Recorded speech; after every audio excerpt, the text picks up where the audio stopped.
Samsung is releasing its 10th anniversary Galaxy devices today, the S10, S10e and S10 Plus.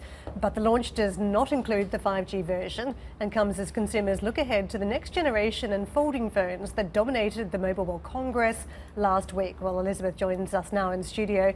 Elizabeth, the lack of 5G makes sense to us, having covered the fact that there's nothing really to connect up to when it comes to 5G.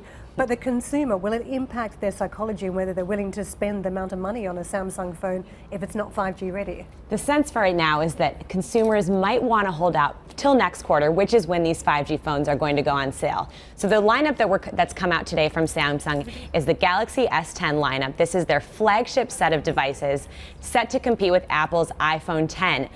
What the tagline that I'm hearing from a lot of analysts, a lot of people out there who are into these devices, it's the right phone at the wrong time, meaning these are very high quality devices. There's some features that users have been demanding, but their prices start at $749. That's comparable to the iPhone XR, and that's the lowest price, going all the way up to $1,000 for the premium S10 Plus phone. So ultimately, the idea here is that these are Android devices that have been in demand from the market. Some pre-order sales have been indicated that there is strong demand here, but ultimately it's not the Galaxy Fold, it's not the 5G version. Consumers might want to hold out a little bit longer.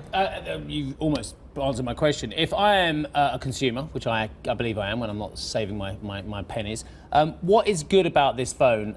You said it's the right phone at the wrong time. On the pricing side, I 100%. So why would I part with my hard-earned money to buy this phone? So some of the new features that are touted on these phones are this wireless charging device program where you can charge your phone on a Samsung phone, something that hasn't been seen in Samsung. I will say Huawei released that feature earlier last year, so it's not completely brand new. Yeah. The 3 cameras on the back is something we saw in a lot of the devices last year. We've seen more than 3 cameras on the back of a device. We've seen 5, right? that's right. Excuse my ignorance, why do you need 3 to 5 cameras on the back? That is some people saying, some analysts saying, consumers have been wanting this wide angle lens, they've been wanting this profile lens, and then they want this super wide angle lens, and that they're willing to pay $1,000 because then they wouldn't have to use a camera.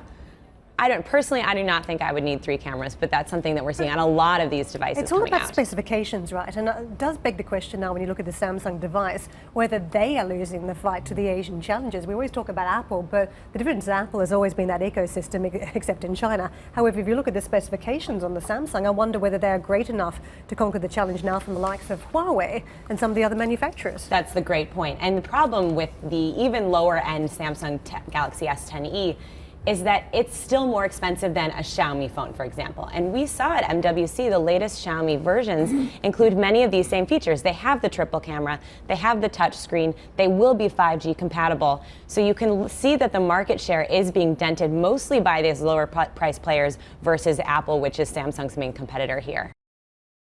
Hi, I'm Joanna Bersecci, and thank you for watching. You can check out more of our videos by clicking on the boxes on the screen.